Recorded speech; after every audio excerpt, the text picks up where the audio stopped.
to another episode of Anything and Everything with Donna Lisa. I'm your host, Donna Lisa, and today I have a very special guest with me. I know I say that about everybody I interview, but this one is close to my heart. It's actually my brother.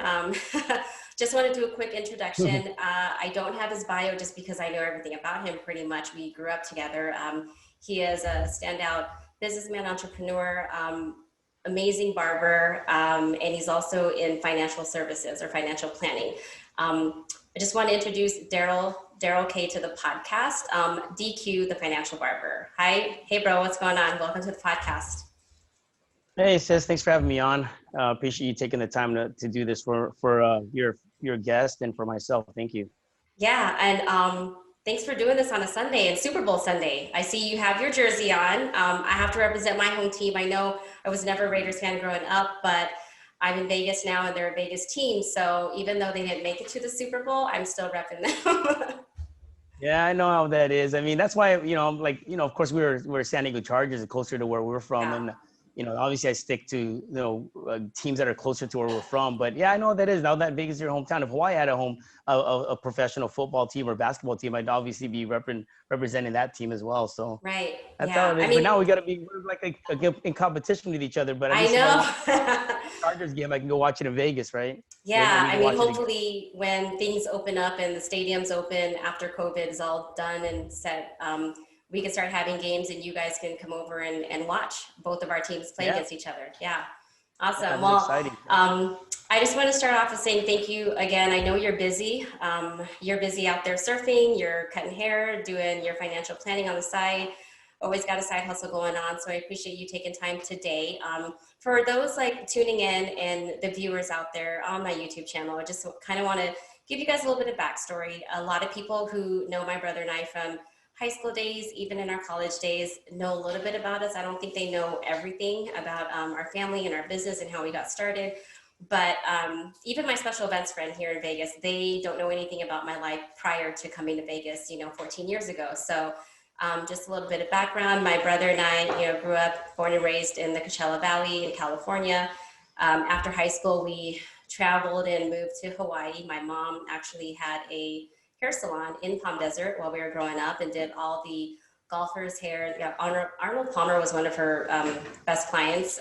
She did a lot of the wife's hair as well. And we moved to Hawaii, started a franchise. So my parents owned a Fantastic Sam's franchise. And at the time I had just graduated high school. My brother was a year in like community college. And my parents said, okay, you guys are gonna go learn how to cut hair and get your barber license. And at first I was like, no, this is not what I want to do because all my friends in school know our family doing hair. I mean, my mom did hair, our aunts did hair, our cousins were going to, and nothing against it. It's just, that's not the path that I wanted to go down.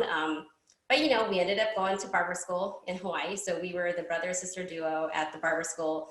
I was 18 at the time, you were 19, and we had a lot of fun, made a lot of good friends. We also went to school, got our associates in business at the community college. So we kind of ran our family's business for a few years. And my parents at that time, after about, I want to say 2-3 years in, they started traveling, doing a lot of things together and leaving the family business for us to manage. So we were young, I want to say young business owners or managers at the time. And we learned a lot, did a lot of stupid things, but we also learned from it. And I think it helped us grow as individuals and, to eventually become, business owners as well, entrepreneurs. And we just always had that kind of hustle mentality. But for people who don't know us prior to getting into that family business, that's kind of how we got started. So I eventually left because I just said, no, I think business is more my path and I wanted to work in corporate America. And that's kind of what I decided to do. And you stuck with it. So it's been, how old are we now? You've been doing this for well over 25 years? 27 years now. Yeah. Actually 27 years, going on 28 years now. Okay. And you've made, I can say just from my relationships at the shop, and even with you, you've made a lot of great relationships, a lot of good friendships, long-term friends from that. So I can see that you're still doing well. Tell me a little bit about when you decided, at what point in your career did you decide to leave or want to leave the family business and start your own, your own little shop, open up your own barber shop and build your own personal brand? It wasn't until like maybe later as we owned the business, because you obviously when we ran the business, I mean, we were a top salon back in the day. Obviously the 90s and the early 2000s it was a different a time in the industry, in the hair industry in general, because there was no social media back then. So we obviously ran it, but as we started to move forward in the business, it started to get definitely harder to maintain the business because expenses, and a lot of us know with small businesses, there's a lot of expenses that we incur, and people don't realize that. They look at the money that's being made, but we don't look at what the costs are. And I think at that point, there was a time when Dad, I know, mentioned to us like, hey, with the way things are with business, it's not going to always be like this. And you obviously already had in your mind, you knew what you wanted to do. Obviously you were always like that growing up. I always remember you were saying you wanted to be an accountant or something, or you always wanted to be in some business attire, have a briefcase. So yours always just that type of corporate kind of looking type of woman, or just networking. And that's what you do. You're great at networking and meeting people. And that's kind of what that business image that I always had of you. And I was always that guy, like hands-on. And then we kind of fed off each other, because as we did the business, we learned that. But I was more the technician. So for me, I knew when, like you said, when did I decided to want to move on and pursue what I wanted to do? I knew I was going to still be cutting hair. It's just part of me. I've always liked just doing things with my hands, whether it's building model cars or building little projects and things like that. So cutting hair is kind of similar to that, because you're really creating something out of just trying to create something out of nothing, pretty much. Starting off on a blank canvas and building something. And that's kind of how I was. But for me, I guess when I shifted over more so is when I saw the barber industry really changing to what it is now. It's become more of a personalized type of service, when back then it was more of a corporate thing where you had shops and everybody came in, you filled up the shop with a bunch of hairstylists or barbers, cut hair. But now with everything, with social media emerging into everybody's, how we handle and conduct business nowadays, everybody markets through social media. So I realized, man, everybody's doing things that's more a personalized brand is what it was. And when I looked at that, I said, hey, that's kind of cool. I'd rather do that. As you know how it is when we had a franchise, it's always really, we're putting a company's pretty much name, no matter what, as much as how hard you work and all the efforts that we did is really building up that Fantastic Sam's name. And you're really aligned with only that brand. And it's not really your own brand. So I'd say when I started doing that would be more in the later, like maybe 2010, 11, 12, when all this social media started coming out. Yeah. And that's when I kind of started. Yeah, I've noticed. God, the barber game has changed a lot. I remember in barber school, and my brother knows this. I did, you do what you need to do for your parents. My parents had a really difficult time trying to find a really good qualified stylist who wanted to work in our salon. He's right. We don't talk much about it, and a lot of people don't realize. We were a top 10, top 5 salon in like maybe less than 5 years. Of how many salons did we have at the time nationwide? I think like 10 or 12,000. Honestly, the reason I know is because I was going through a lot of our Fantastic Sam stuff, and I looked at the awards. Actually, we started. Dad and Mom started this in late '93. It was '93, '94. We already made the top 50. Got our first award. Was in '95, in 1995. It was already top 10. So you're right. Yeah, it was, I think, for 1994. And I guess Dad he was just smart in that business sense that he knew where. I remember, people who knew us way back in the day, our family took yearly summer trips to Hawaii, and we spent like, a month there. And, my brother and I, we were just like, yeah, let's go to the beach. We're hanging out in Hawaii all the time. We didn't know any better. We were like in elementary, middle school. And it wasn't until middle school that we realized, my dad was actually, he was scouting for the perfect location for years. And I never realized it until much later. Here I am as an 18-year-old, 19-year-old, and talking to him and understanding business, because I was taking business classes. And like, what made you choose this location? And he said he would sit out there for hours sometimes when we vacationed and just watch the traffic. And he knew that location was going to grow. And now when we moved out there in 1993, for those kind of tuning in, sorry, I didn't even let you guys know. My brother's in the island of Oahu. He's in Hawaii. That's actually where our business was. And when we decided to, branch out, he scouted the area where they're located in Kapolei, and it was fairly new. It wasn't even built up yet. We were like, I think there was one major grocery store there, a Safeway, and there was a small little music store. an auto body, like a Napa Auto Parts and Baskin Robbins. And then we were the salon, and we, were there for about 4 or 5 years before another salon actually opened up. But for those 4 or 5 years, I mean, we captured the military. We became that family, salon for people, like all the military families. A lot of the military guys were there, once a week, because they had to have that nice clean cut fade, just in their line of work. And we grew so much, and it took them so long to find good qualified stylists because of the volume of work that we were doing. I mean, other salons were cutting, I don't know, maybe they were cutting like 50 heads a day, and we were doing up to 200. And we were like, well, this isn't normal. And we just thought, oh, okay, you know what, that's just normal. But yeah, you're right. I remember we went from like just a start off franchise with the company, with the brand, and went to, after the first year was in the top 50. And then the second year was like the top 10. And then the third year on, it was like, we were always in the top 5. And I was like, man, like this is a really good business model. But you're right, it's changed since then. Everybody either was working for Fantastic Sam's or Supercuts, or Regis was the other big one, fancy name, or Paul Mitchell downtown. But now I've noticed on social media, everyone's got their own personal brand, even hairstylists. They're renting out chairs, and they're just, posting photos about, the hair colors or haircuts that they're doing, and they're branding themselves as an individual, as opposed to branding themselves with a company. Yeah. And you're right. It was, when we were doing it, it was definitely different. It was more of like a, I don't want to say franchise model corporate, but it wasn't like that personalized type of salon. You didn't have too many boutique salons that they call it, or barbershops nowadays.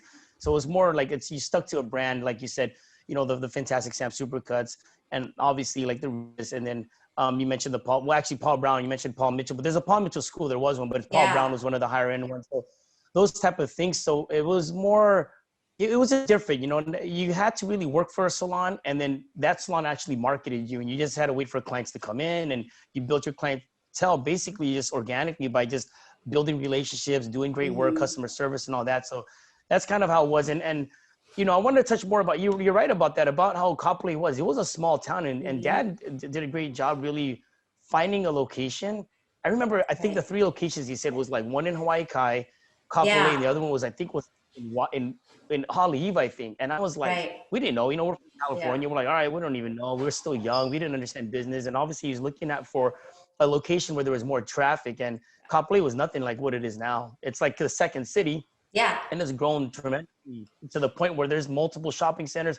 Our shopping center was like the mall, because like a mall, if you think about it, because it was the only thing in town. But it was nice because back then we had a lot of really true small businesses, a lot of entrepreneurs that started off. Remember, there was a toy store. Nowadays, toy stores, I mean, with Amazon and Jeff Bezos, it's pretty much, they're not even going to exist anymore nowadays. You can't buy anything. Have a storefront type of toy store. There was like a Alpha Video. It was like, like a Blockbuster back in its time. But so it was kind of cool to see all the businesses that opened up during that time. The only thing that's stuck there now is even Napa Auto Parts isn't there anymore, because obviously you can get things online, right?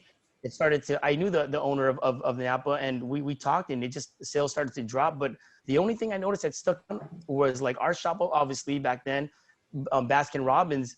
And if you think about it, everything's more like food type of businesses there now. So it's really more of a service type of business. Right. It's not like a retail. Retail stores seem like they started to disappear. Yeah, and that's what I see the changing. And wow. I mean, I know every time I visit, I go out there. I mean, Kapolei is the second city. I remember when they were starting to market it as a second city when I was still living in Hawaii. I think I just had Sierra, so she was just a baby then. And I just thought like, okay, cool. It's going to be a second city. I didn't think for a second that it would be anything like Honolulu.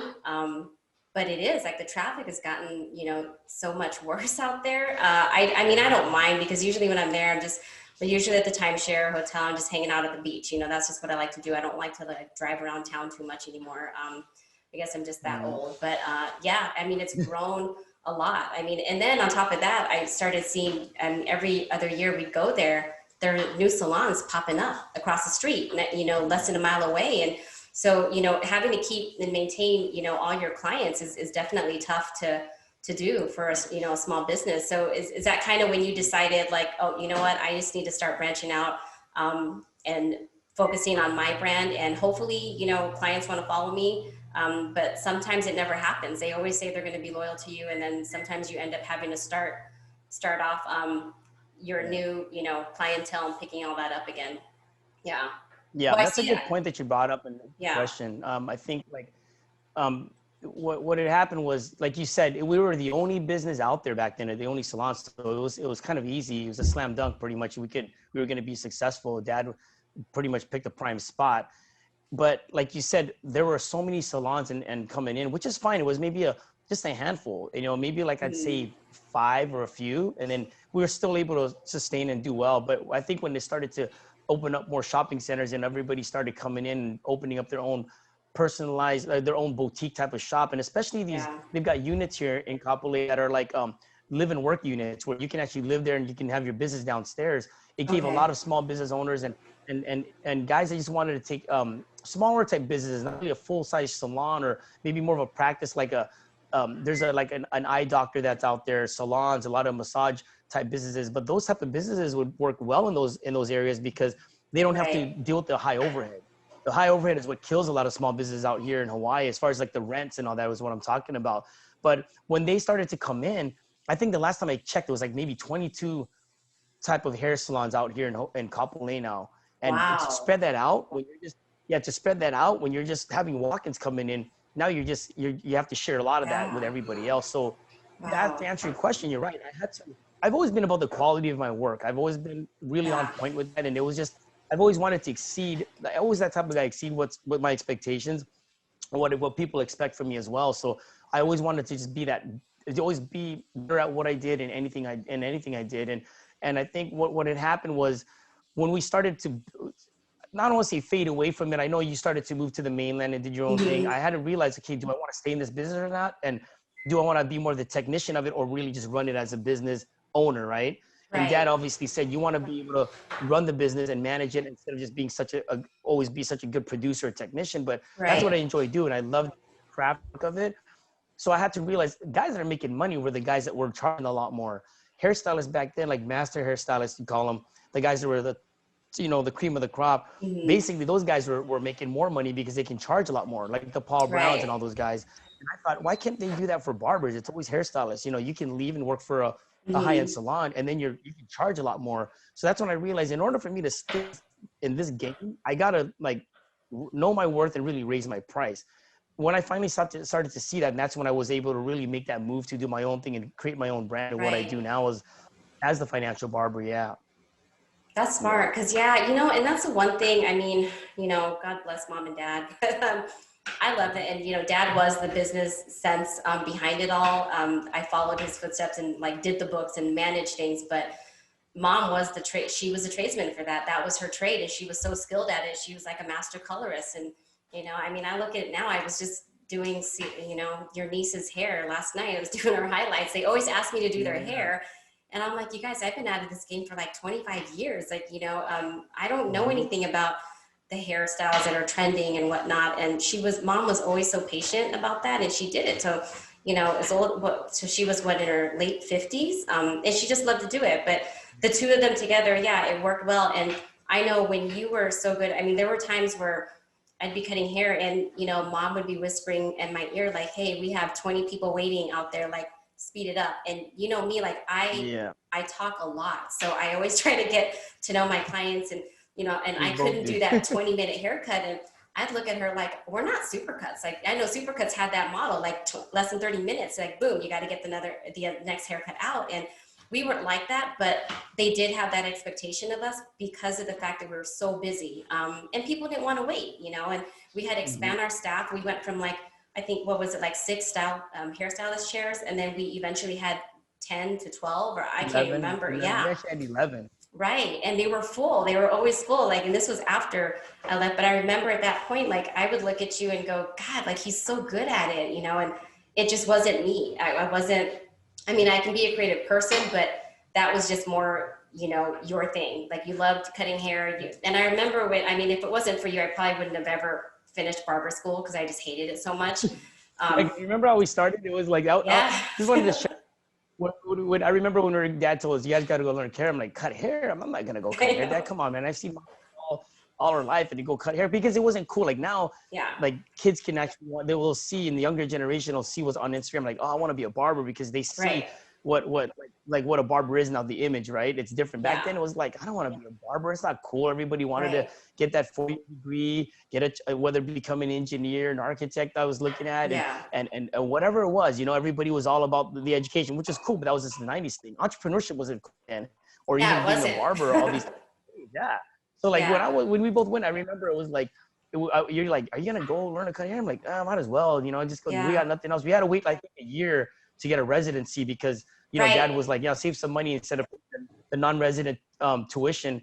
You Right. got a year, and that was cool. Dad was very efficient and with his time. He said, hey, take the time to go barber school. It's gonna take about 9 months or 10 months, Yeah, it and was then like once you guys 9 are done, months. Right. yeah. So we went to barber school. I remember walking in, and it was just the most uncomfortable feeling because it wasn't like what it is now. And I'm like, It wasn't let's just hip go at through it. all. So no, we're like dragging our butts to do it. And I remember Every day, we didn't yeah. really care, but yeah, we just show up there early mornings and go do it. But yeah, I remember you weren't really into it back then. It No, wasn't your thing. And I would always ask you, like, what are you looking at? And you you're so funny because you would be yeah, like, do you see that line? Do you see what I'm looking at? And I'm like, I don't get it. I just don't get it. And I yeah, told and you mom, know, yeah. yeah, I No, go remember ahead. telling her, I said, look, like I just don't do well with this. It's not my thing. And if I don't pass the state board exam, I said, I'm not going to retake it. And she just looked at me like, Yeah, so we just spent money for you to go to school. And I said, I'm helping you out, you know, but you know, yeah, I didn't want to do it. And I was like, God, all my friends are going to college and I have to wait a whole year to go to school because of the residency thing. Cause we were out of state, you know, it was out of state tuition. So I waited. And then after that, I was like, all right, I passed. And I think you got a much higher score on the state board. And I was like, cool, I passed. All right, I'm just going to cut hair and help them out on the weekends. And then we eventually started working full time. And I remember as we got busier, people would come in and be like, so who's the best barber? I'm like, oh, that's your guy right there. You know, and then I would just do the women's haircuts or the kids. But then I'd get some guys coming in and asking me, and I'm like, oh God, like I don't want to mess with his hair. And I was never confident enough to do hair like you do. And even back then, I thought you were amazing at it, but you mastered the skill so much. I look at it now, you know, and like I told you, Elijah, like, you know, my son, he cuts his friends' hair. When COVID started, all of his friends were like, wow, we can't even get a haircut. And he just started doing his own haircuts, you know, every time I trim his hair, he's like, oh, I want to do a little bit more of this and that. And he would trim it. And then he started practicing on his friends. And now that's how they only come to him. And he's thinking about getting into, you know, getting into that trade. So, and I told him, I said, you know what, there are not a lot of good tradesmen anymore. I said, your Uncle Darrell's an amazing barber. I said, if you watch him on social media, I said, you know, what he does now, I said, he's mastered that skill so much now. I said, it's like 20 times better than what he used to do back in the day.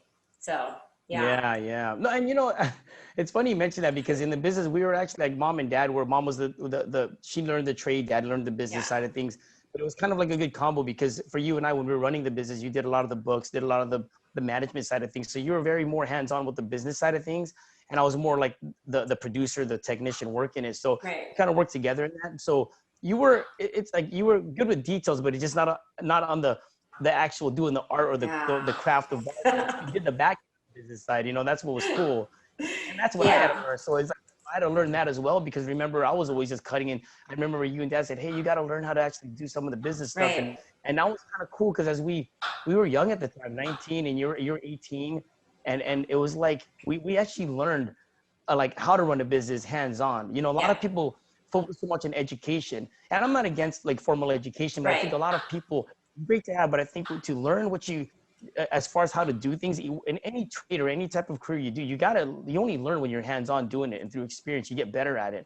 Because we remember we were in school, one of our business instructors, and every time some sort of topic would come up relating to business, he'd always turn to us, because we always, just for the listeners, we always took class together to make it fun. It was kind of cool. Everybody thought we're like, oh, who's that girl? Is that your girlfriend? Like, no, it's my sister, because we were just tight like that. We always hung out.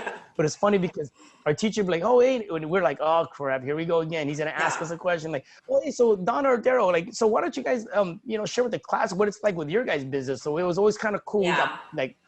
We got asked by the professor, like, what's it like compared to your guys' business? And at that time, we were full on in the game. I mean, we were like busy, doing well. I mean, it was just it wasn't like a slow business. It wasn't like we were trying to build it up. It was already like in a short amount of time, we were already cranking out Well, as far as when it I comes to mean, business, yeah. yeah, you're right. Like I think about it now and I'm like, man, I remember one year, like I think one of our best years, we were just shy of hitting six figures in sales for a whole Yeah. year for a salon. Yeah. And Yeah. then that's just Yeah. haircuts. It's not even like, Oh, you got we were beyond six figures. I yeah, think you're saying is we that were when I shy was of, still there. of hitting seven. Yeah. But I'm saying when Yeah. you were there, it was almost shy of hitting seven figures at one time. That's how much, Yeah. that's what we did. It was just, we cranked, and that was when haircuts were like Yeah. Like, 12.90.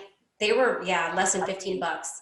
So you yeah. I think mean, it about was, the amount of volume that we did in that salon, and it was a lot. And people would, I remember after we graduated barber school, the instructors there would always call us and say, hey, I have a really great barber looking for a job. Are you guys hiring? And I was like, yeah, absolutely. We're always hiring, because people would come in there and expecting like, mhm. okay, cool, we'd have busy weekends, but they never expected that like the weekdays were just as busy. Like they were just like, oh my God, you Yeah. guys are too busy out here for us. They were exhausted. Like some of the girls, and kudos to the old school team. Like if you guys are tuning into Yeah. the podcast, Nyla and Jure and, all of them, Mai, and I mean, everybody, they were just like so dedicated to mom and dad, and Kim, and God, Mhm. bless her. She's no longer with us, but Yeah.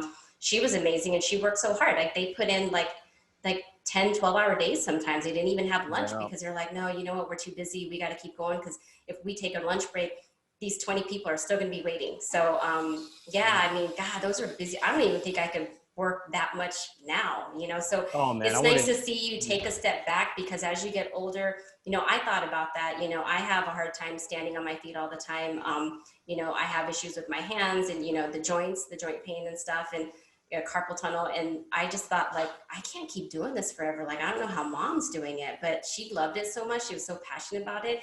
And so are you. But I mean, it's nice to see you take a step back and charge more for your skill, and you don't have to do 20 haircuts, like you used to be able to make a certain amount of money, you can Yeah. actually take your time, do one or two cuts, and it's a really good cut still. It's good quality work, so yeah, nice to see how you transition Yeah. over the years.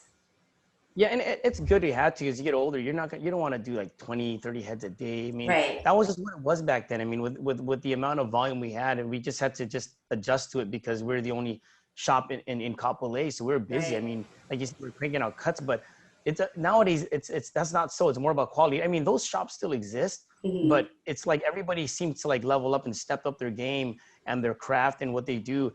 In the barber industry is obviously, in the hairstyling, it's always been there. It's like if you wanted to get to that level of more of a master hairstylist, you had Right. to really improve your skill set and get to that level, and you can charge a lot more, double the price. Girls, ladies out there were charging like 40, 50 bucks for men's Yeah. haircuts, and that's unheard of back in the day. So I think what's happening is, because I think in business in general, everything was more franchise model, more Hmm. like, imagine when we were growing up in the 90s, what was out there, like TGIFs, right? We used to go eat out at Think, TGIFs. There, of course, the Chili's was there. There was the Tony Romas. Yeah. For a lot of the guys that know grew up in those in that era, the '90s. But now, if you think about it, with the restaurant business, just to compare, everything's become more. What's that, like, farm to table? They're more craft type Yeah. of food, so everything's more quality, right? I think everything in business has been like that as well. Like the more the service or the experience that you create in your business, and then that's how you can raise your price. So I think more than just people in general, more about quality. There's a difference now. You can either go to your regular neighborhood barbershop or Hmm. hair salon place and just got a quick cut, or if you really want to, you really take pride in how you look in your hair, then you go to the more upscale type of Right. barbers or hair. So there's more of a Yeah. difference between the two now. Yeah, it's more acceptable, I say. And since Yeah. then, I mean, you've kind of expanded your portfolio as well, and you have added financial services to, Hmm. to your background. Like, what made you decide to get into the financial planning side? That's a good question, because everybody trips out. Like, how do you go from cutting hair to jump into that? And when Yeah. I know a lot of my clients, some of them that really knew me knew I was kind of into investing and obviously stock trading back in the day. But it all starts with dad. I don't know if you remember when we'd be done working, we'd have those dinners at late dinners because we closed the Hmm. shop, and dad would be there having his little, have a drink with dad. We'll talk story, but he always taught us about like money. It started off with credit, right? How to handle credit cards, and that's what we try to do with our kids. And he'd sit there and said, hey, this is the deal with credit cards. Don't mess up with this, don't mess with that. And then he talked about investing, and he talked about the power of like having that dollar work for you and earning money as opposed to spending the money somewhere. And then Right. what's that going to be worth in about 10 years? So I think the foundation really started from dad. And that's how I got into it, because I remember growing up when we were living in Cali, and I remember Tim taking me to his financial advisor at the time. And I just went with him. I was probably a teenager and rolled up in there. And then, dad was, in there, and obviously a blue collar type of worker, but he was Mhm. really just good at saving his money, investing. And it felt weird. I was sitting there, and this guy, just the way he was talking about money, everything, kind of like, that's kind of where it started. Like, man, what's this guy do? He talks about, like investing and planning. That's Right. interesting. So, but it never really dawned on me till later as I got older and matured. And then when dad started talking more about money, we started to gravitate towards more like investing. And obviously I was we were at Leeward Community College, and I took an economics class. I remember the instructor there talked about just in general about investing and saving money, and Mhm. about creating something when you're young. Because he said a lot of people don't, when they start working, they'll just spend. They don't put anything aside, and then they reach their 50s. They're like, wow, I never put anything aside, or put anything away for my later years. To Mhm. start from there, it's gonna be an uphill battle, because you're dealing with time, right? And I think that's where I really sunk in. I realized, like, at a young age, dad already got us the foundation, setting it up as far as the mindset about saving or investing. So I got into it, but I wanted to be more like, okay, dad did a lot of mutual funds. How can I create a better return, and just not want to say outsmart these guys are running the funds and all that, but really Mhm. get in there. And I started to learn about stock trading, as well. When I was Okay. at a Christmas party one time back in 96 or 7. And there was a dude, an older guy, looking at a newspaper, and I'm like, what's he doing over here at a Christmas party looking at a newspaper? But it was the investment section of the business, and it was all these little tickers and bunch of numbers and letters. And I'm like, I just asked him randomly, hey, what is that? I'm just curious, man. He's like, oh, I invest in stocks, and I look at the prices over the weekend before I get Mhm. into the market on Monday. And that kind of, I was like, what is that Oh, exactly? So he started to explain to me the basics of stock trading and all that type of stuff for investing. And that's when I kind of learned about it and wanted to get into it. But it wasn't until later when I wanted to become more of a so-called advisor or right. consultant in the business, because I started to learn more the bigger picture, so to speak. In when it comes to Mhm. planning, it's not just about getting like investments that have high rates of return, or trying to trade so you can outsmart or out trade the guys that are like fund managers or whatever the case may be. Right. But there was more involved with it than just that. So that's when I realized, man, this is kind of cool. That's what got me interested. I've always been a guy with numbers, and always just kind of thing that I liked. I always liked math. So it kind of fell right into my lap, and I just went for it. Cool. And so with that, like how and the pandemic going on, how's it kind of affected your business on both sides, whether it was the barbering side or the financial planning side? Because I know with everyone trying to struggle to find jobs or keep their jobs, it's probably been a little Yeah. tight, right? Yeah, that's a good question, because think about it. During COVID, everything was shut down Mhm. in the mainland, and obviously here. And when they shut everybody down, even barbershops, and a lot of times people would argue that it was essential, whatever it was. But a lot of guys had to be shut down. And I realized during that time, between the trade of being a barber Mhm. and then being on the financial side, that's basically a sales gig. Whether you're a Yeah. realtor, whether you're a financial advisor, whether you're an insurance agent, it doesn't matter. You're a marketer, and you're doing sales. It's plain and simple. When you come to a point where there's a pandemic and the economy starts to shut down, it's hard to push sales, because people are just trying to put food on the table. It becomes Right. more of a survival type of thing, right? So that's what really made me realize, like, man, you know what? Having this trade as a barber, Mhm. I appreciated it more, because everybody would hit me up like, yo, are you still cutting hair, this, that? And I'm not gonna lie, some barbers out there, if they had the means to do it, would cut under the radar. We Right. didn't have, I do my personal clients out of my home. It is what it is. Big dudes out there that are out popular, guys like JC the Barber are doing it. They do mobile. It's basically going to the client's home, cut them up.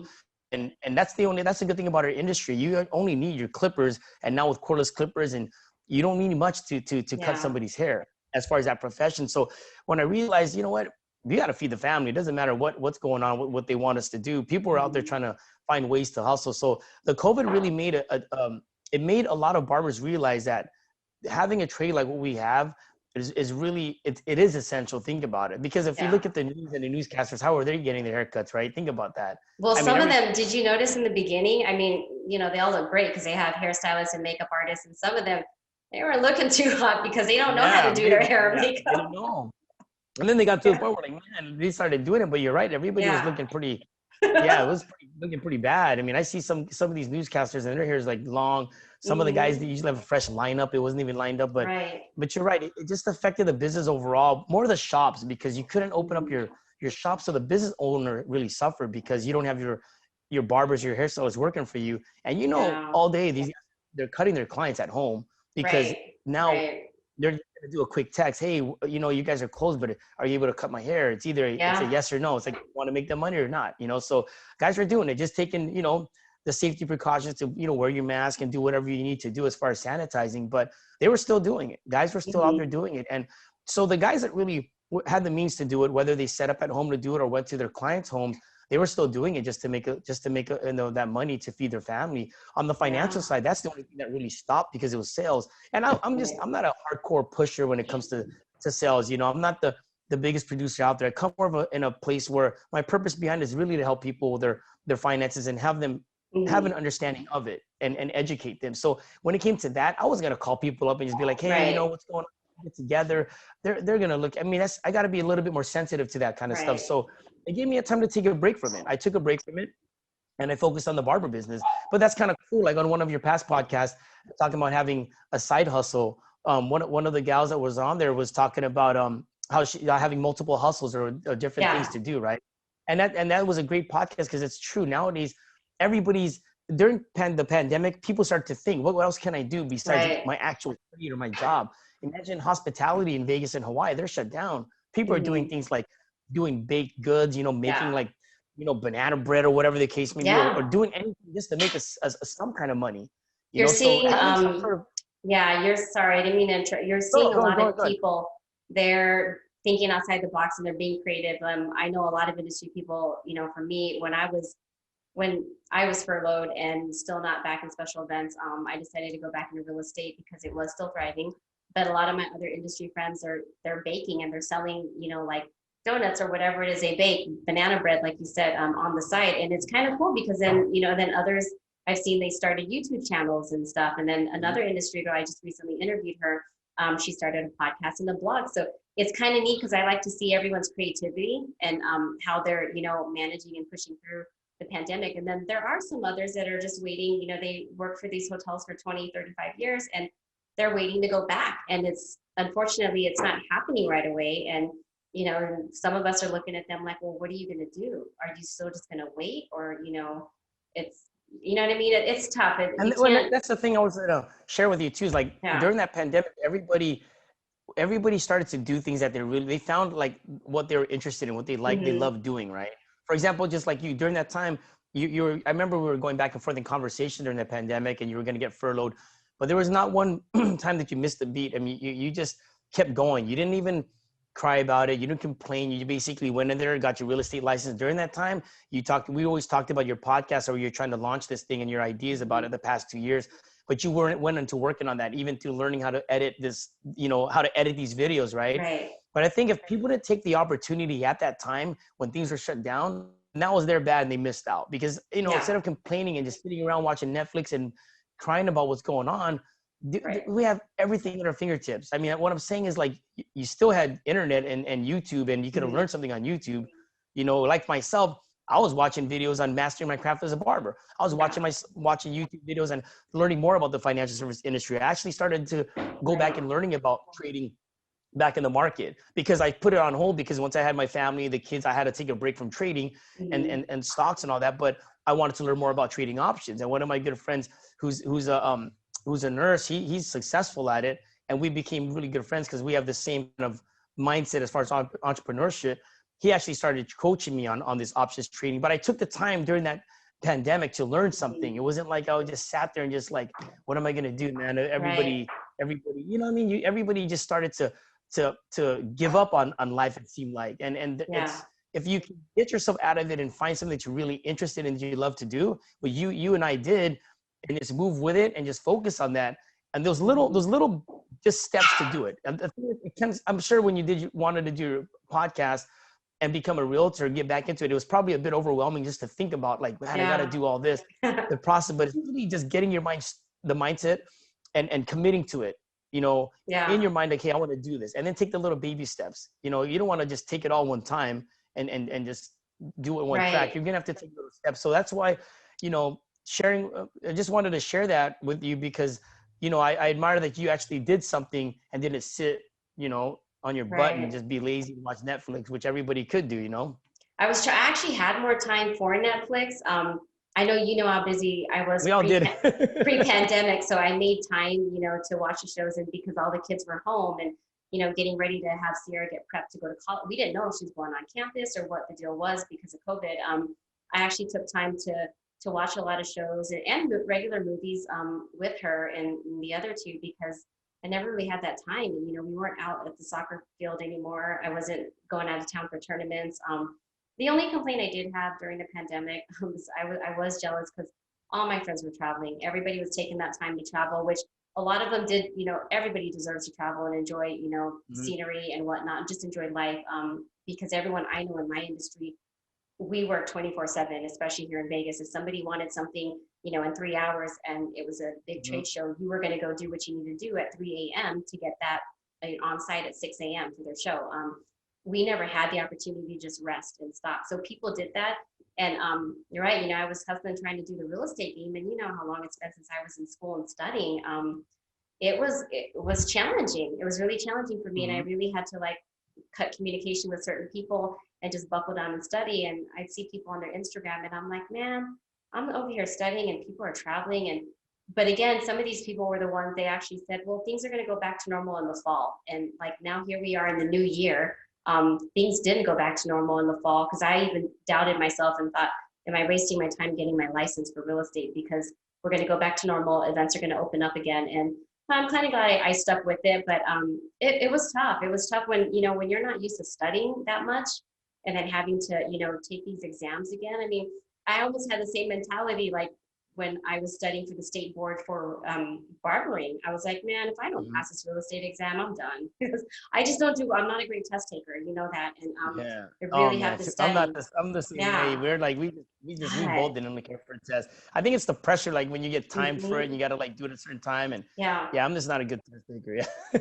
Yeah, so I mean, but you're right. I mean, I chose to just keep going and I didn't sit around, but I'm trying to take a step back a little bit more now that, I got the podcast launch and I've got my real estate. I mean, I set baby steps for real estate as well. Everyone's like, great, you're licensed. What's your goal? And I said, I just want to be able to do in 6 months, 2 deals. And I did. So I'm good with that. And I was fortunate enough to go back to my old special events company, that I left back in January of last year. They had another opening for me and welcomed me back. So I'm back to work full time there, Right. and I just do the podcast on the weekends and do all the editing late Right. nights. But I have the time now. But before it was just I never had time to do anything. So I'm learning to kind of just take time for myself as well. In Yeah. between all that. But yeah, So I your mean, I'm kids glad also. that I think at the time you're I just want to say your kids are I mean, your kids are yeah, obviously older than my kids. So like now I see what you're yeah, going through when you're trying to raise your kids when they're yeah, younger. Now my kids are at that age. I can see why you didn't have enough time to really focus on your passions or what your aspirations were at that time. But now that right, Sierra and Elijah are obviously going to be out of high school, Elijah be out, Sierra's in college, and you got Savvy. You don't have to really attend yeah, to them as much as we back then, so you can focus on your things. Where me, I'm a bit behind. Had kids a yeah, little later, so like now I'm at that phase where I'm realizing, man, you got to really balance your time. So I, yeah, I would say like the pandemic kind of was a blessing in a way because it kept everybody home, and then hmm, I looked at that time, and I always tell people like time is like one of the biggest like things. People don't realize how important time is. I mean, you can't get it back, and if hmm, it's this depends on how much what you do with that time. I always right, tell people. So with that time, I took advantage of it. Let me just learn something or focus on getting better hmm, at whatever it is. A lot of personal development through that time for myself, yeah. which was great. Yeah. That's good. Yeah, you're right. I mean, we're definitely in two different, phases in our life. I had kids, in my mid 20s and did nothing, but work hard for them until Be the now. mom. But You were like super mom. That's what yeah, it was. You're they're just a much mom. And I older. remember. Yeah, I was at every soccer game and traveling for tournaments in Holland. The other two, even though they didn't want to go, but now that they're old enough to kind of hang out and stay home, we stopped taking them to all the tournaments out of town last couple of years because it's torture for them sometimes. But I do agree. I mean, the blessing in the pandemic was that we were able to stay home with our families a little more. Like you said, Sierra would ask me many times, like, hey, Mom, do you want to watch this new Netflix series? And I'm like, all right, later, babe, I got to work on a quote. Or, hey, I've got this client that I got to meet early in the morning, you know, and then I never, that's why it took, when I posted and announced that I was starting this podcast, I literally mean it when I say it was a 2-year project, because life was just so busy back then that I never Yeah, had time yeah. to get this launched.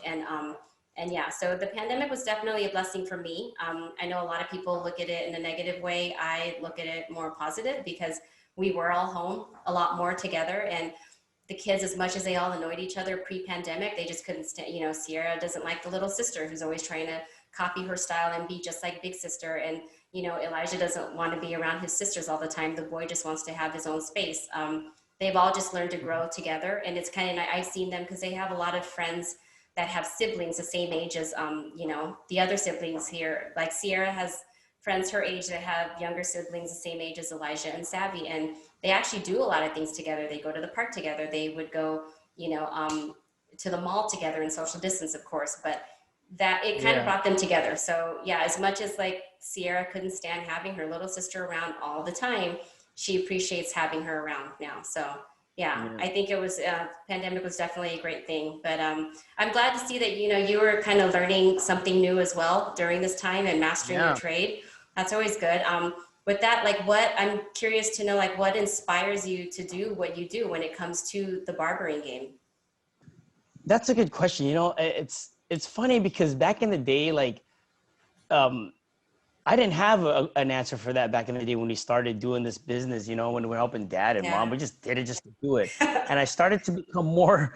We were young at the time too. It was We like, were man, I don't forced to do do this. it. Yeah, it's because we're forced, and there was no model back in the day to show like what this business was about. It was more like mom and dad opened the shop and we do it, and we're just working for mom and dad. That's all it was. Right. It was kind of like, all right, well, it's not what I want to do, you know. But what really, then I started getting more into the barbering business and understanding it as a craft and as a professional in the barber business, or instead of just looking at it as I'm just cutting hair. I Mhm. realized when just, I guess the only thing I can think about right now is what inspires me is really just the smile that I see from my clients' faces are making them happy, and really creating something out of that's like nothing, just basically on a blank canvas, coming in with long hair. Right. Everybody's different. I got guys that come in and maintain it every week, 2 weeks, but when you see them walk out of here and the finished product, and just they just feel, that's where they Yeah. came with that whole feel like $1,000,000 or look like $1,000,000, because the way people don't realize, but as a barber or hairstylist, you always want to look at your clients'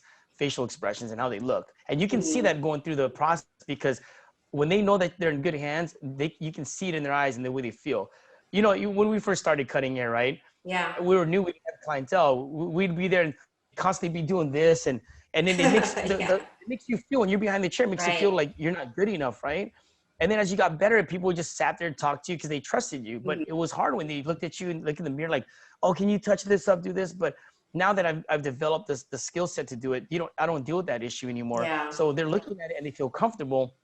And what inspires me to do it is just because they feel so much better when they walk out of here. Yeah. And that's where the whole thing about feel like $1,000,000 came out, because obviously I'm in the financial service business and we're dealing with money, kind of work together. And that's how, Right. how I got the brand, the financial barber. But it's really that. It's really just having them. What inspires me, just the way they feel after the result when they see their haircut. It makes them feel really good. They can be having a bad day, Yeah. having issues with their spouse or their girlfriend or work. Something happens. Mhm. They sit in there, they vent, they talk about it. They just want to have somebody listen to them.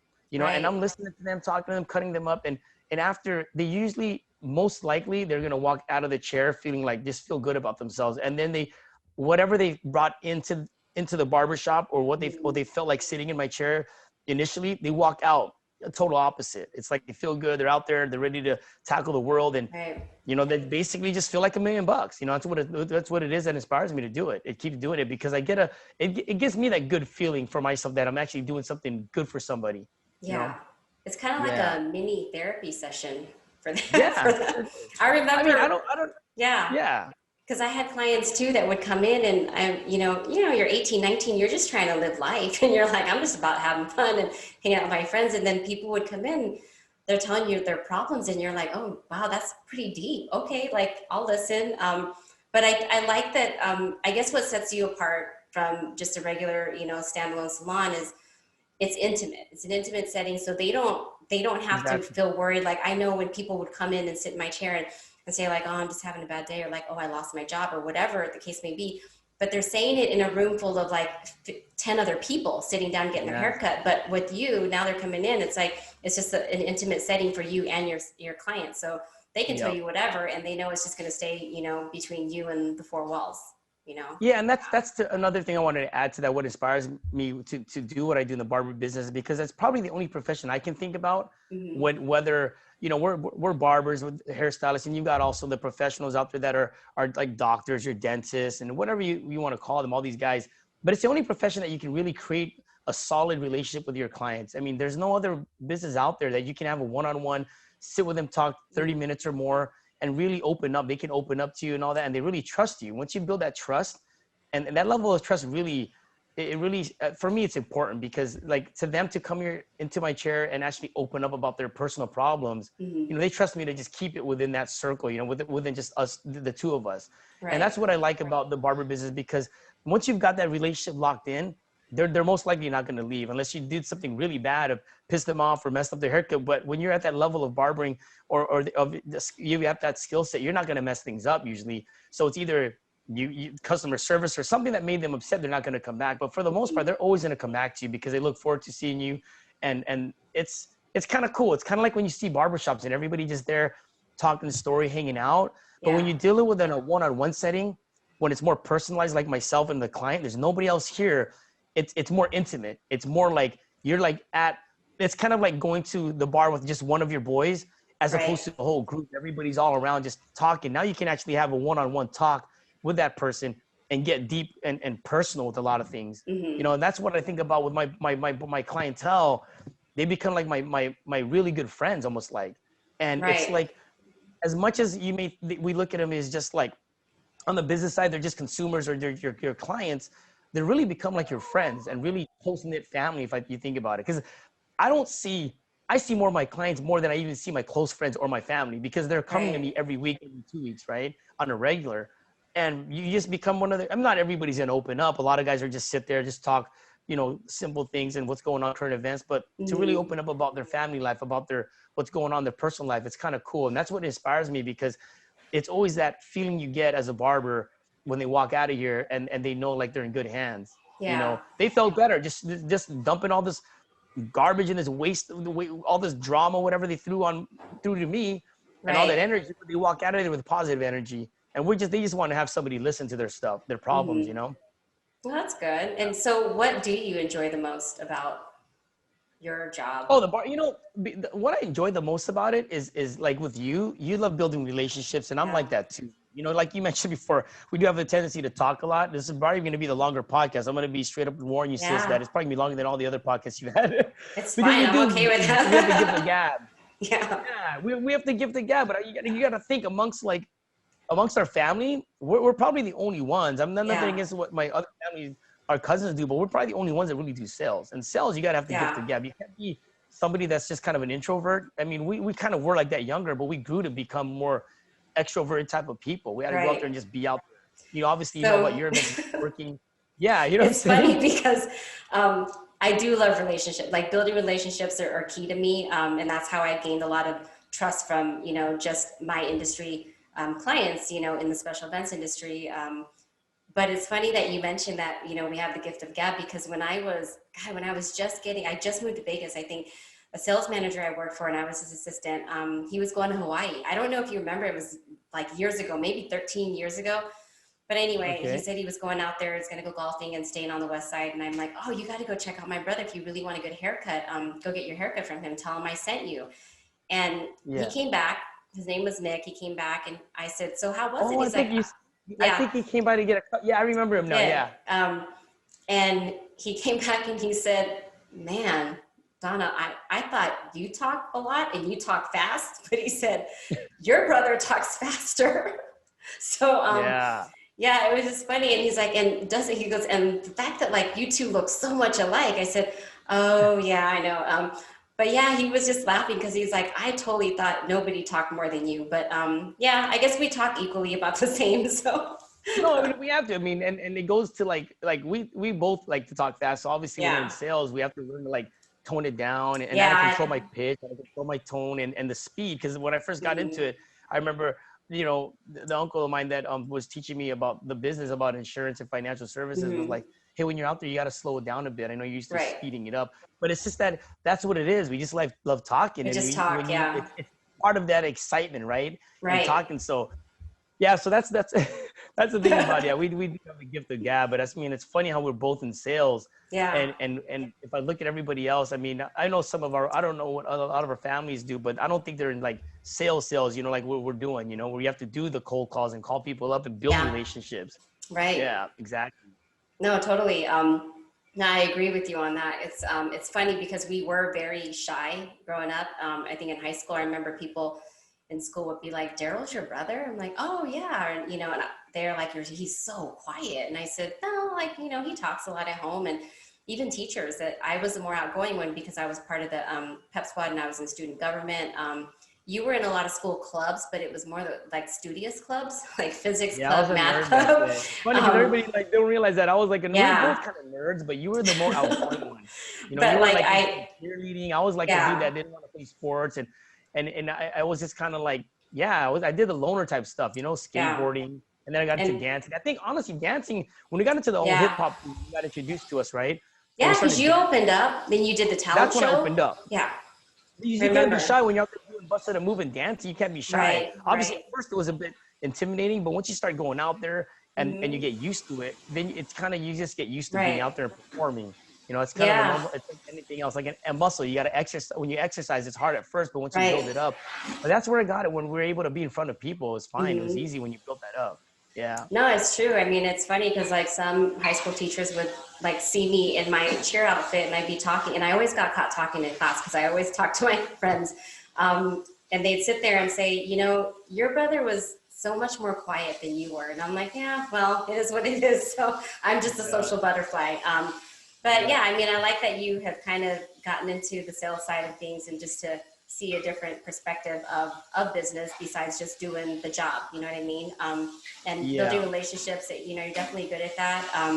I mean, I built relationships over the years, and I think a lot of my close industry friends that I first met when I moved to Vegas are some of my dearest friends. They're like family now. They're definitely like Yeah. family to me. So yeah, it's building that relationship and making sure that they trust you, so that you know you continue to work with them as well, not just you know having that personal relationship, but the professional side too.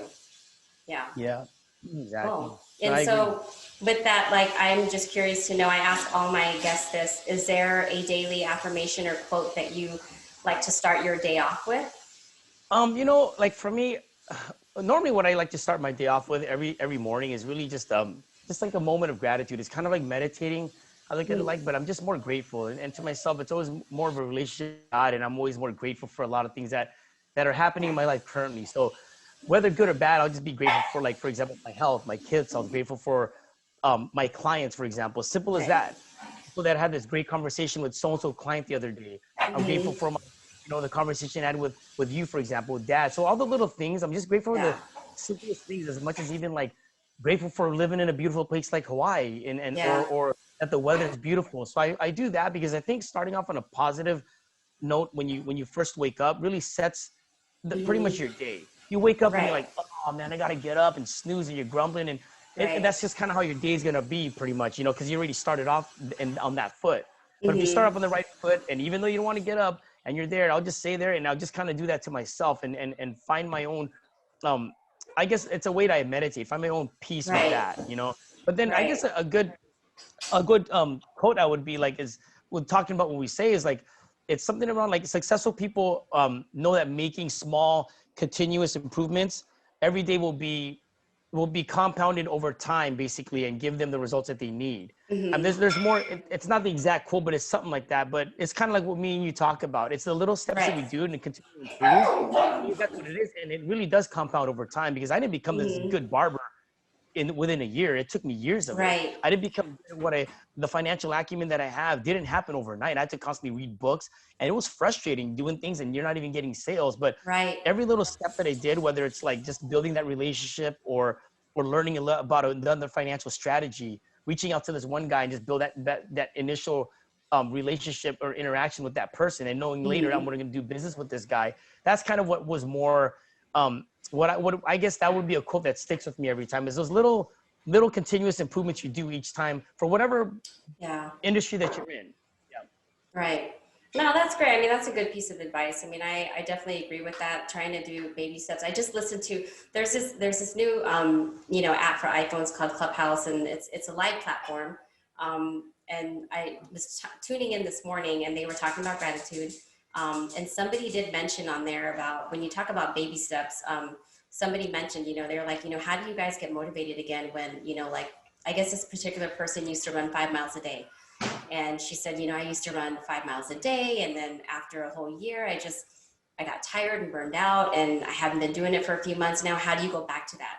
And the moderator on that said, well, instead of you thinking about like, oh, I used to do 5 miles a day, do baby steps to get there. Maybe just do, 1 mile a week and do it once a week. And even if you're able enough to do it 2 or 3 times a week, just stick to the one time a week, because you're still achieving something. And so it's something for you to look back at and go, okay, I did that. And then the next week you can, maybe do 2 days a week. But if you keep thinking like, oh, I've got to do the 5 miles that I used to do, 5 miles a day, like, yeah, it looks like it's a huge goal that you're never really going to achieve, especially if you haven't been doing it for 2 to 3 months consecutively, just getting back into that. So yeah, I think baby steps is good.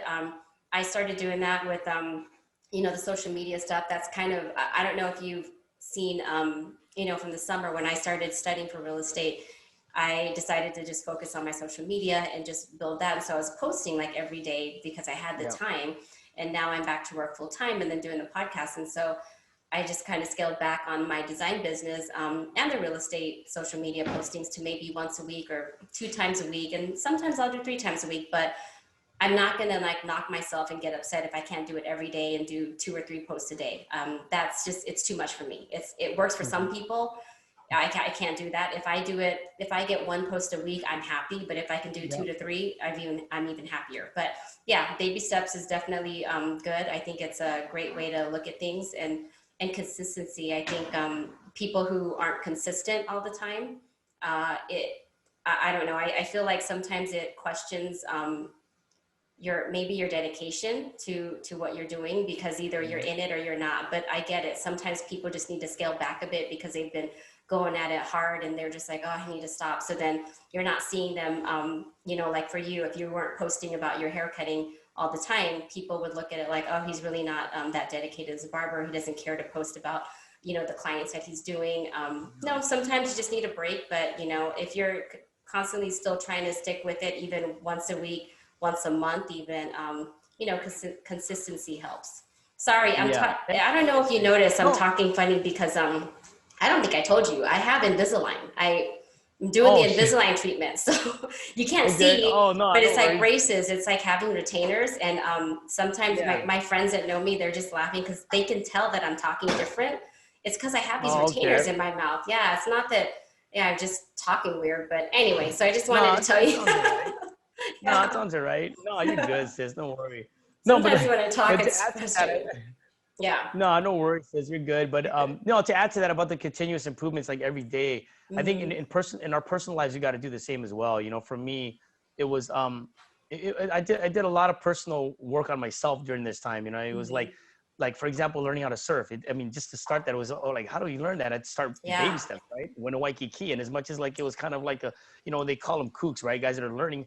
I don't ever look like the kook out there. It was just, I got to start somewhere. I'm not going to go tackle North Shore because those are just monstrous waves, but you got to start somewhere, and I think instead of worrying so much about like, oh man, I got to start on this level, I want to go, it's kind of like this, like everything, like just on current events, everybody was, trading on this whole thing with GameStop, right? So everybody wants to be this trader nowadays. They want to start trading and learning. Right. You can't just do that overnight. You're like at level 10 when you start doing that stuff. Right. People don't want to start with the baby steps. And I think they need to start in the beginning, just to even have understanding of the financial markets before you even, even get into it and start to do that kind of stuff. But people don't have the patience. It's instant gratification nowadays with this generation and how it Yeah. is. Everybody wants it now, you know, so they don't want to take those little steps. And over time, like I said, the key word is compounded over time. It's kind of like investing, you know, like the real way to build true wealth is have that money compound over time, because as the money starts to compound over time, it just gets bigger and bigger. And that's Right. kind of the same thing with your skill set. Like for me, you don't know how many times since I was just frustrated with cutting hair because I couldn't get it sometimes. I was like, man, how did this, you obviously remember Chan. He was one of the guys that really got me Yeah. into the level that I'm Mhm. at. But to get to his level, I was like, man, it was frustrating. I'd want to quit. It's like constantly trying to fade with so much detail. But every day there was a little bit I'm learning. Every day I'm learning. And Mhm. even to this day, I'm still trying to perfect it, and I'm always trying to be better at it. But if I quit a long time ago, it would have never been where I'm at. And that's key. And Right. especially in the barber and the hair industry, you can't get to that level that you want to reach until you have to go through those little challenges of learning how to be a better colorist, be a better barber, Right. hairstylist. You know, if you want to be better at highlighting hair, you're not going to learn that in one sitting. You're going to have to just go through the times where you have to struggle with it. And you obviously you're going to mess up some people's haircuts and Yeah. colors. You You know? learn from the mistakes, like the failures. I mean, that's the only way you're going to learn. It's, you know, it's, Yeah. and I think you're right. I mean, even like with parenting, a lot of kids feel like it's an instant gratification. That's why you have these recreational sports where they're just giving them trophies, and you know, even though the team sucked, it's like, no, I don't think they deserve a trophy just for a Yeah. participation trophy. Back in Participation our award. day, Yeah. yeah, back in our day, it's like if you weren't good enough to make the All Stars, and you didn't get anything, you didn't get any kudos, nothing. I mean, you just lost. Mhm. It is what it is. But Yeah. grooming kids nowadays, I mean, Sierra's a perfect example. I had to groom her for failure. She was so, you know, she's just a studious type, and she always wanted to do well and get straight A's. And she was going into high school and actually finishing middle school, and wasn't getting like the straight A's anymore. And then she started club soccer, and you know, she's not an Olympic athlete. You know, she knows. She was like, I would love to be eventually, but she's like, I know it may not happen. She just loves the game. Hmm. So I told her, you know, stick with it and keep practicing, but just know that you're not always going to be the best. There's always going to be somebody better than you. And Yeah. doing club sports, it was an eye opener for her, because like every year, even though you made the team one year, you try it out every year. So somebody is always out to take your spot. And Yep. having her learn that, you know, there were times where she didn't get a certain position again, and she was, you know, put like on the, I don't know, like, I don't know, the back or whatever. I don't really know I should Hmm. know all their positions in soccer, but yeah, or she wanted to be a striker, maybe they stuck her on the wing, or you know, on midfield. And I just said, you know what, you learn from it. And the thing is, like, wherever the coach wants to put you, you just learn it, because it makes you a more well-rounded player. And she Yeah. did. So as you know, as many times as she didn't want to do like left wing, because a lot of girls hate that side because they kick with their right, she learned it, and she eventually learned how to kick with her left foot. So yeah, I mean, Yeah. just, you know, learning how to accept failure too is important when you're raising your kids, because like I said, she always knew playing competitive soccer that somebody else was going to be better and could possibly take her position from her. Yeah, So no, but yeah. like with Sarah sharing that about her continuously improving what she did, you know, for soccer, and that's how she got better at it. It kind of goes to that quote that I was sharing with you about those little Mhm. continuous improvements every day. It Right. reminds me, just one of my clients just shared with me recently. This he's a house flipper, and he flips homes, and he buys these homes and flips them and makes money. That's his business, Hmm. right? But he shared with me this acronym. It's key, right? You know, everybody's asking, what's the key to success? And he told me, Right. dude, though, it's the key. It stands for keep educating yourself. And at the end of the day, it makes so much sense. It's simple to remember, Yeah. but I would leave that with anybody that's listening is if you want to reach to that level of success that you want, or the desired goals that you want to achieve, you have to keep educating yourself. And it doesn't mean just in books. I'm saying learning whatever trade that you're doing, and just get better at it. If it's a Right. sport, just educating yourself on that sport that you're trying to get better at. And if you want to reach that certain desired result, you got to, the only way to do it is just go through that educational process. To And I keep think what practicing. exactly, and I think with me being in this financial service business, insurance service business, they both work together, and collectively, if you combine the two, they create, you know, definitely, it's great for what the wealthy can accomplish and all that stuff. But I had to educate myself. I had to learn from Yeah. both sides of the industry, right? And the only way I can only honestly say that I got to the level that I'm at because I just continuously educated myself on it. Right. And at the end of the day, yeah, obviously it's a little bit much for some guys when it comes to sales, because it's like you got to get out there and do your cold calls. But I think the education is something that is priceless. It can never get taken away from you, you know? Yeah. No, Yeah. that's true. Yeah, I actually like that key. I got to remember that.